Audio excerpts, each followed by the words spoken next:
Pessoal, essa semana aconteceu uma coisa muito importante que mostra a diferença entre o Bolsonaro e o Lula. Eu sou o deputado Welter e eu vou mostrar para você o que é. Então, eu tô aqui no Palácio do Planalto, é aqui que trabalhava o Bolsonaro e agora trabalha o Lula. A grande diferença é que quando o Bolsonaro foi presidente, ele zerou o imposto do jet ski, gente. Que absurdo!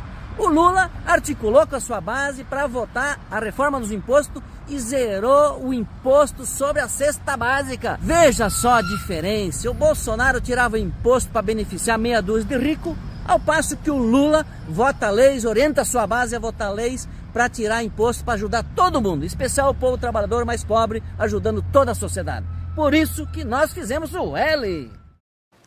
A reforma tributária está em análise no Senado. A proposta traz diversas inovações no sistema tributário, com a simplificação e unificação de impostos e vai ter impacto em diversos setores da economia. Veja na reportagem. Esperada há décadas, a reforma tributária começa a sair do papel com a aprovação na Câmara dos Deputados. De acordo com o ministro Alexandre Padilha, a votação expressiva, com 382 votos no primeiro turno e 375 no segundo, foi resultado da estratégia do governo de respeitar o trabalho que já vinha sendo feito pela Casa. Esta ponte de diálogo aberta que permitiu essa votação expressiva, o envolvimento de parlamentares que são de partidos que se declaram de oposição, mas que tiveram firmes na aprovação da reforma tributária, envolvimento de prefeitos, de governadores, de atores econômicos que não necessariamente votaram no presidente Lula, não necessariamente sejam da base do governo, mas compreendem a importância da votação da reforma tributária. O texto da reforma tributária prevê a criação do Imposto sobre Valor Agregado, o IVA, que terá duas formas de aplicação: a Contribuição sobre Bens e Serviços, a CBS, que substitui 3 impostos federais, o PIS, a COFINS e o IPI. E o IBS, Imposto sobre Bens e Serviços, que substitui o ICMS estadual, e o ISS, que é o imposto municipal. Por ser dividido desta maneira, o imposto único é chamado de IVA dual no texto que foi aprovado. O prazo para a transição dos impostos é de 7 anos e começa a contar a partir de 2026. Segundo o texto do projeto, bens de consumo considerados essenciais terão um regime especial de tributação e uma inovação, um sistema de cashback, ou seja, uma devolução de uma porcentagem do valor pago após a compra. Esse mecanismo de compensação será usado para reduzir desigualdades para as famílias de baixa renda, que na prática passarão a pagar menos pelos alimentos. A novidade, no entanto, só será regulamentada após a aprovação da proposta. Eu destaco que a reforma teve um olhar, sim, para os mais pobres na aprovação da Câmara. Ali nós temos a garantia de que a cesta básica não será tributada. Isso também ajuda a controlar o preço do alimento e a inflação. E ainda temos a garantia de que os mais pobres, com o cashback, tenham um ganho na sua renda. Na compra, tem ali o direito de um reembolso. Outra mudança significativa da reforma tributária será na cobrança de impostos sobre patrimônios, como imóveis, carros, aviões particulares, barcos e lanchas. Para carros, o IPVA será progressivo. Quanto maior o valor do veículo, maior será a alíquota. O critério ambiental também passa a contar. Carros elétricos devem ter um percentual menor de impostos anuais. Jatinhos, lanchas e outros veículos marítimos de uso pessoal que antes eram isentos, agora passam a pagar impostos. Para imóveis, o IPTU poderá ser atualizado por meio de decretos e ficará a cargo das prefeituras definir as alíquotas de reajuste. Criado para estimular o desenvolvimento dos estados, o Fundo Nacional de Desenvolvimento Regional foi mantido em 40 bilhões de reais, mas os critérios para a divisão dos recursos do fundo só serão definidos após a conclusão da reforma tributária.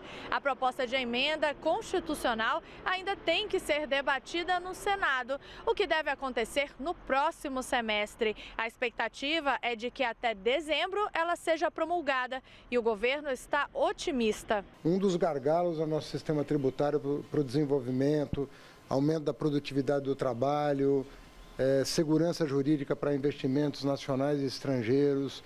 Eu penso que nós vamos entrar numa fase boa. Eu acredito que o Senado Já recebi telefonema de senadores elogiando o texto da Câmara, dizendo que uma boa parte do pleito dos senadores o relator da Câmara já atendeu e que, portanto, eles também estão otimistas em relação à tramitação no Senado, que deve acontecer agora no segundo semestre. A partir do ano que vem, o reforço da vacina contra a poliomielite vai mudar. A dose, que é dada hoje por gotinhas, será substituída gradualmente pela versão injetável. De acordo com o Ministério da Saúde, a mudança considerou novas evidências científicas para a proteção contra a doença. A transição começará em 2024 e após as 3 primeiras doses do imunizante da poliomielite, as crianças receberão apenas um reforço com a vacina injetável, aos 15 meses. A forma injetável já é aplicada aos 2, 4 e 6 meses de vida, conforme o calendário nacional de vacinação. É uma mudança do século XXI, apontada pela Organização Mundial da Saúde, com uma vacina que ainda oferece mais segurança e que é importantíssima nos tempos atuais. O Ministério da Saúde anunciou também uma ação de multivacinação, que se inicia em 15 de julho no Amapá e vai durar até 28 de outubro em Minas Gerais. A ação é focada na retomada da cobertura vacinal ampla no país. A multivacinação vai contar com 150 milhões de reais para apoiar estados e municípios. A meta é checar as cadernetas de vacinação com a atualização das doses que faltam e, desta forma, aplicar todas as vacinas do calendário nas crianças e adolescentes de até 15 anos. Essa intensificação já vem ocorrendo, né, na região norte, inicialmente, por conta de uma avaliação de maior risco de doenças preveníveis por vacina, então já está ocorrendo.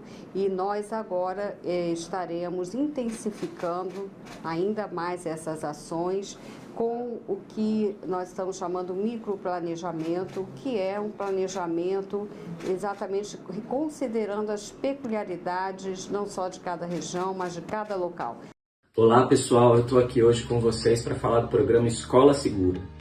As escolas, como todos nós sabemos, precisam voltar a ser espaços seguros de paz, tranquilidade e valorização dos professores.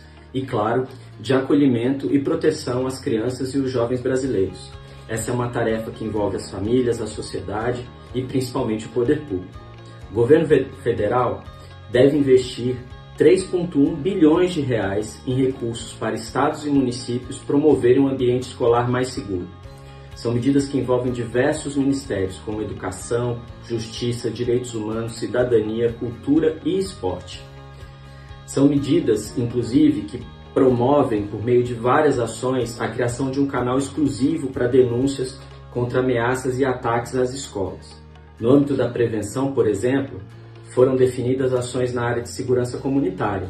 Uma delas é a adesão ao Programa Nacional de Segurança nas Escolas, que prevê mais de 150 milhões de reais para o fortalecimento dos órgãos de segurança pública voltados especificamente para o ambiente escolar. Outra medida é o repasse de 90 milhões de reais dos recursos da assistência primária à saúde para os municípios que aderirem ao programa Saúde na Escola. É isso, pessoal, é muito importante.